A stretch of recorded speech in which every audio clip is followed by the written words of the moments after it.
Why run for the U.S. Senate?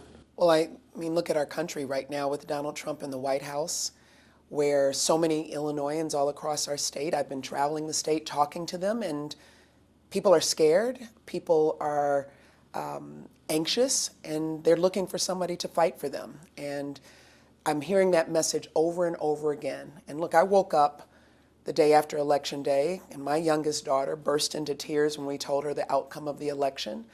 I'm fighting for her, but I'm fighting for the people that I see across our state who need to know that while they're focused on their everyday lives, that somebody is in Washington, D.C. standing up for them and fighting for them. Did you hear Governor Pritzker's speech in Manchester the other night? I heard many parts of it. He scolded incrementalism. And it seems the Democratic Party, since at least 2016, in its presidential races, has had this ongoing fork in the road, this fight over evolution or revolution. What kind of approach should we expect from you? I think the approach that I would take is what I've done my entire life in public service. First of all, making sure that I'm listening to the people of Illinois or the people that I represent, making sure that they know that I see government as playing a role of making their lives better, because that's what government should do, and then making sure that I'm a voice for them, but also a voice alongside of them. I mean, when I talk about fighting for people in Washington, I know that it's not just about being a sole voice. Look at what people are doing all across our state, all across our country. These hands-off protests, people standing up, raising their voices, you know, making their signs and hitting the streets. I've heard, as I've talked to folks downstate, that they expected 200 or so people showing up, and then they look up and there's 1,000 or 2,000 people. It doesn't matter what, you know, where you stand on the political spectrum. If you're somebody is trying to take away your health care, taking away the right to educate your children, taking away just all of the fundamental freedoms that we should have as Americans, then it's not just about elected officials, it's about people. And so I look at my approach to leadership as being someone who not only can be a voice for those that I represent, but be a voice alongside of those that I represent. When Senator Durbin announced he would retire and not seek re-election, you were first out of the gate. You have shored up support quite quickly from the two most powerful statewide Democrats, Governor Pritzker, Senator Duckworth. It might look like the party leaders are trying to clear the field, a little shock and awe, scare any other challengers from jumping into this race. Would you welcome a contested primary? Well, of course. I mean, that's what democracy is. Do you expect one? Well, I've heard that there are others who are thinking about it. I know that right now I'm the only one that's in the race, and we'll see what the lay of the land looks like. But look, my focus has always been on what I need to do. And I woke up knowing that the day after the election, that I had to do something. And people were thinking, you know, what's my role in this place? Everybody was asking that question. And mine was to fight for the people of Illinois. The politics and the strategy might be interesting to some observers, but one of the main reasons I ask is because of the shift in the roles of the job. You might know Springfield like the back of your hand, but members of Congress might know D.C. a little better. How do you think your experience would adapt to that very different job? Well, I think, first of all, I've been a legislator before. I did serve in the Illinois House of Representatives. But I think the other thing that I think is important is that depending on just sort of the current potential candidates for the U.S. Senate race, if people do decide to run, I'm the only one that's being considered, quite honestly, that has represented the entire state of Illinois. You know, people have represented their congressional member, they've represented their district, but I have gone to every single corner of our state. I have listened to people from Winnebago County all the way to Pulaski County and everywhere in between. I know what the needs are of Illinoisans. I know how diverse our needs are and diverse our interests are, but also what brings us together. And I think it's important for somebody who has represented the whole state, who has been in counties that are very different than the one in which I live, to be a voice for those folks at a time when so many of our rights and freedoms are under attack. I'm glad you mentioned the statewide aspect. Madison County, St. Clair County, the greater metro east of St. Louis region, is the second biggest region in the state outside of Chicago and the suburbs. Dick Durbin, when he announced his retirement, called himself a vanishing breed, a downstate Democrat. So I wonder, you're not from downstate, but do you know what downstate voters want? I think downstate voters, the ones that I've spoken to, and I've certainly been in that region many times, Downstate voters want someone who's going to represent their interest and fight for them too. I mean, look, when we got elected into the governor and lieutenant governor's office, both the governor and I heard from people downstate who said, oh, we might not see you again. But they have seen us. They've seen us time and time and time again.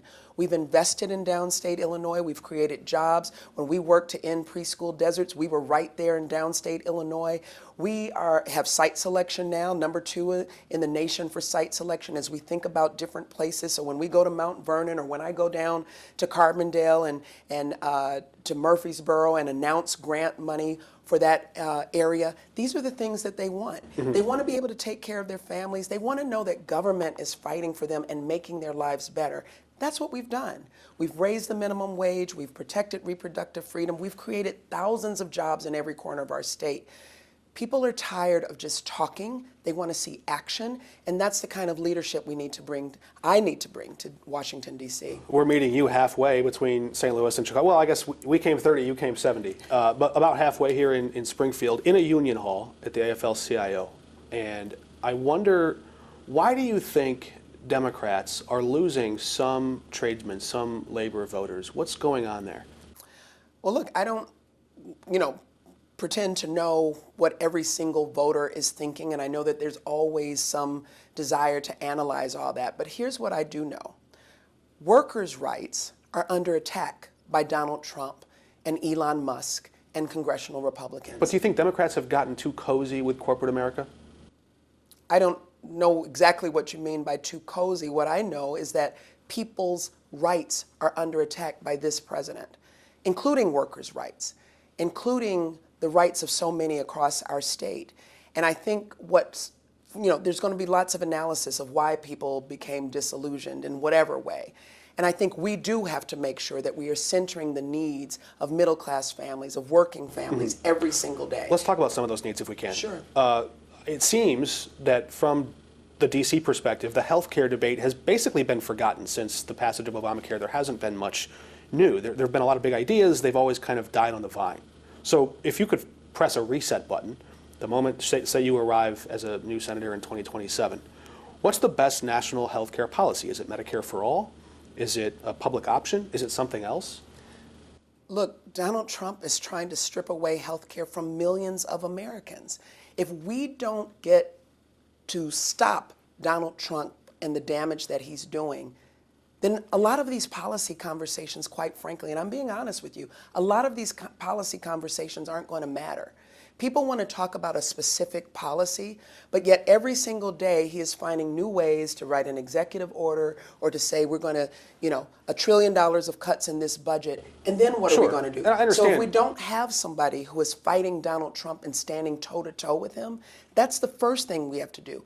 When we do that, then we will be able to come back and start talking about what is the best policy. I'm going to consider any policy proposal. Okay. I'm going to look at, as a former legislator, I'm going to look at all legislation that's proposed. But I think right now what I'm hearing from people is what we know is that we can't have just the go along to get along. That the old playbook in Washington, D.C. isn't working, Sure. and everyday families aren't looking for the perfect policy piece. They're looking for, are you going to fight for us and save our democracy and have a functioning democracy, and then we can decide what policy initiatives need to go forward. I assume we can expect any Democratic candidate for the U.S. Senate would want to oppose Donald Trump's policies, but don't you think voters also deserve to know what they would be getting out of you? Absolutely. And 6 days, 7 days into a campaign, Yeah. we're getting started, and they will hear that. So we'll circle back. Yeah, absolutely. But I think what's important to know is that just like I have done here as lieutenant governor and as a state representative, I will fight to expand access to health care. I will fight to protect reproductive freedom. I think that we should raise the minimum wage in D.C. just like we did right here in Illinois. You mean nationwide? Yeah, I'm sorry. Yes, I mean nationwide. We should, as someone serving in Washington, D.C., we should serve at the federal level. We should raise the minimum wage just like we did in Illinois. And surely you've thought about some of these big issues. One of the big things the Senate deals with is the Judiciary Committee and the Supreme Court. Of course, Senator Durbin sat very high on that committee. What changes would you make? Would you consider term limits for Supreme Court justices? Would you expand the court? Ethics reform? What would you change about the Supreme Court? I mean, first of all, we're talking about right now Donald Trump's Supreme Court and the damage that that also continues to cause. I'm not at the point just yet where I'm going to, tell exactly what my position will be on everything. What I've always done is I've always listened, I've always explored all of the proposals, I've always made informed decisions, and ultimately what's most important is, am I making a decision that's best for the people that I represent? But I go back to what I've said before. When we talk about the court system, look at Donald Trump. He doesn't believe that it's important to follow the rule of law. He wants to overlook the rule of law. He and his counterparts are starting to challenge our court system. Our democracy is being threatened, and we need a functioning democracy, and that comes first by stopping Donald Trump. In the last 30 seconds we have here, some voters might look for someone who has an independent streak, someone who might be willing to buck the party at times. Can you give us any example in your 6+ years serving alongside Governor Pritzker where you've disagreed with him, where you've taken a different tack? Well, he's a Cubs fan and I'm a White Sox fan, so let's just start right with that. Well, some things are in the DNA. We won't go there, but what I will say is, look, we're two different people. And I think that's what's important, that we have a party and we have a country where the diversity of perspective, background, thought, experience, voice is important in a functioning democracy. And I want to bring that voice that's been informed not just from my time being a partner in governance to Governor J.B. Pritzker, but I'm grateful to earn his support, grateful to earn the support of Senator Duckworth, but also will work hard to earn the support of every single Illinoisan that I can reach and touch and talk with all across our state. So, we're two different people, and as we heard Senator Durbin say himself, it's time for new voices, new leadership, new perspectives in Washington, D.C., and that's exactly what I intend to bring. Thanks for your time. Thank you.